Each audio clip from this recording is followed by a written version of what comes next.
My name is Zycco, I'm a personal trainer. If you have any questions, please send them in.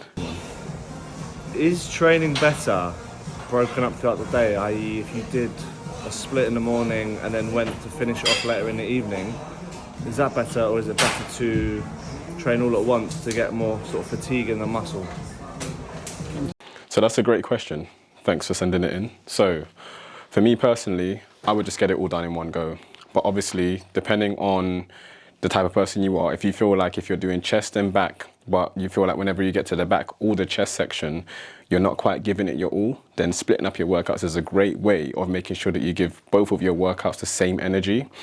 But for me, I feel like what you could do is that if in the second part of your workout, you felt like you couldn't give it as much energy as the first part, maybe the next time when you come around to it, you start with the other part first and then finish up with the last part, if that makes sense.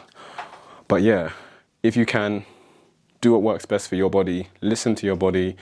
And if you are doing a split workout again, maybe try to do less sets so that way you can supply the energy a bit more evenly if you feel like you're giving your chest too much energy, or do chest and back, chest and back.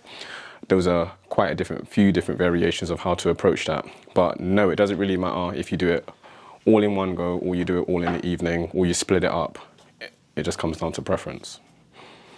See you in the next episode. Don't forget, my name is Zycco, I'm a personal trainer.